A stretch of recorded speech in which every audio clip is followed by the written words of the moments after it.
Dadar railway स्थानकाच्या जवळ असलेल्या भाजी मंडई बाहेर आपल्याला पाहिलं तर या ठिकाणी कचऱ्याचा ढीग मोठ्या प्रमाणात पडलेला आहे आणि या ठिकाणी मोठ्या प्रमाणात त्रास हा या स्थानिक या ठिकाणी नागरिकांना होतोय, तर या ठिकाणी दुकानदारांना देखील मोठ्या प्रमाणात त्रास होतोय। आजपासून मुळात महानगरपालिकेचा एक नवीन नियम आहे, रस्त्यावरती कचरा टाकला तर 500 रुपये दंड आहे आणि त्यासोबतच आयुक्तांनी देखील या संदर्भात जी बैठक आहे ती घेतलेली आहे। स्थानिक नगरसेवक आहेत आपल्यासोबत।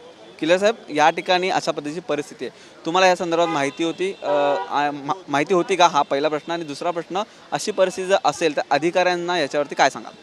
मुळात इथे वीर सावरकर स्वातंत्र्यवीर सावरकर मंडई आहे। या मंडईचा जो कचरा असतो हा कचरा इथे डंप केला जातो आणि सकाळी येऊन गाडी ते घेऊन जाते।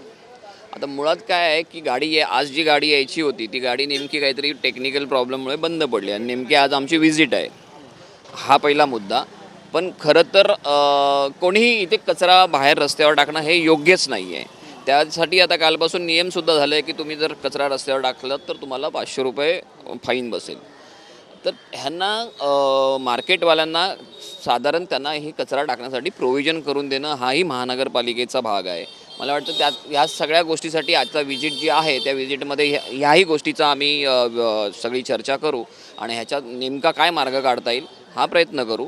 राहिला स्थानिक वॉर्डचा प्रश्न। स्थानिक वॉर्डच्या अधिकाऱ्यांना स्थानिक लोकांनी अनेकदा ह्या कंप्लेंट केल्यात। मी नगरसेवक झाल्यापासून गाडी आता सकाळची येते उचलते हा भाग वेगळा, परंतु कचरा पडलाच नाही पाहिजे यासाठी उपाययोजना करण्यासाठी आमचा प्रयत्न राहील। दररोज अशीच परिस्थिती असते असं स्थानिकांचं या ठिकाणी म्हणणं आहे? रोज सकाळी अशीच परिस्थिती असते। त्याचं कारण असं आहे की रात्री आजूबाजूच्या परिसरातली लोक घरातला कचरा आणून इथे टाकतात आणि सकाळी मंडईतला कचरा असा मिळून मग तो सकाळी 9च्या अगोदर उचलला जातो। नाही गाडी आली नाही, गाडी अरेंज करणं पडली आहे, गाडी आज इथे प्लाझाच्या इथे ती बंद पडली आहे। नेमकं दुसरी गाडी अरेंज करणं महानगरपालिकेचं काम आहे, ते केलं नाही। कुठेतरी अधिकाऱ्यांना ह्याच्यामध्ये काय होतं, अधिकाऱ्यांचा हा हलगर्जीपणा आहे, निष्काळजीपणा आहे। त्याचं उत्तर त्यांना उद्या मी जेव्हा प्रभाग समितीच्या ऑफिसमध्ये बोलवून त्यांना विचारेनच। आता ही वेळ नाही पब्लिकली त्यांना विचारायची, पण उद्या प्रभाग समितीच्या ऑफिसमध्ये संबंधित सगळ्या अधिकाऱ्यांची बैठक लावून त्यांना ह्याचा जबाब विचारला जाईल, उत्तर विचारलं जाईल। एक प्रश्न असा आहे की जर आपण प्रशासक आणि या ठिकाणी तुम्ही जे या ठिकाणी नगरसेवक आहात, एखाद्या ठिकाणी जेव्हा राजकारणी किंवा मग पदाधिकारी दौरा करतात त्या ठिकाणची परिस्थिती आपल्याला एकदम चकाचक पाहायला मिळते, परंतु दुसरीकडे हा अशा पद्धतीचा प्रकार आहे। आता सकाळी एक मुलगा मी पाठवला होता की आज आपली व्हिजिट आहे, जा मार्केटमध्ये। सकाळी तो मार्केटमध्ये गेला होता आणि कशी स्वच्छता करायचा चालली होती, स्वच्छता करणं म्हणजे इतर वेळेला होत नाही। आज व्हिजिट आहे तर आज मार्केट एकदम स्वच्छ आहे आतमध्ये, फक्त त्यांचा डाव इथे फसला की गाडी बंद पडली आणि हे स्वच्छ करता आलं नाही। तिथे त्यांचं हे जे काही मॅन्युप्युलेटेड सगळं ज्या गोष्टी आहेत ना त्या उघड्यावर पडलेल्या आहेत आज। तर ह्याचा जो काही समाचार घ्यायचा आहे तो नक्की घेतला जाईल। अधिकारी कुठेतरी सामान्य नागरिकांच्या तोंडाला पानं पुसतात नक्की। आज व्हिजिट त्यासाठीच लावली। जेव्हा स्टँडिंगला जेव्हा हा प्रस्ताव आला तेव्हा मी सांगितलं की तुमच्या प्रस्तावात ज्या गोष्टी आहेत त्या व्यतिरिक्त अनेक गोष्टी तिथे, अनेक त्रुटी तिथे आहेत। मी स्वतः व्हिजिट केलेली आहे।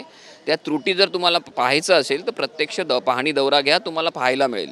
आणि कारवाईची मागणी एक मिनिट, त्या त्रुटी पाहायला तुम्हाला मिळतील। तुम्ही व्हिजिट द्या। त्यांनी व्हिजिट दिली माझ्या विनंतीला मान देऊन। आता व्हिजिट करत असताना मी जेव्हा व्हिजिट केली होती पहिल्यांदा तेव्हा देखील अशी साफसफाई होती, पण दुसऱ्या दिवशी नेक्स्ट डे मी लगेच दुसरा माणूस पाठवला होता आणि ते शूट केलं होतं की मी येतो तेव्हा साफसफाई असते पण इतर वेळेला नसते। हे त्यातून प्रूव्ह झालेलं आहे। आजही तोच प्रकार आहे। आता ह्या सगळ्या गोष्टीचा जे कोणी जबाबदार आहेत ह्यांना नक्कीच जाब विचारला जाईल आणि त्यांच्यावर कारवाई केली जाईल।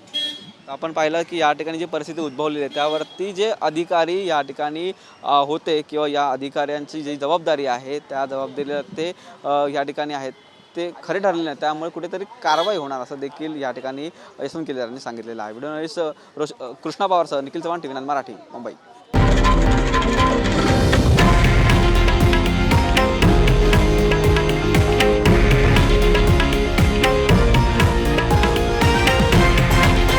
हे आहे देशातील नंबर 1 न्यूज नेटवर्क आणि आपण पाहत आहात TV9 मराठी, एकमेव।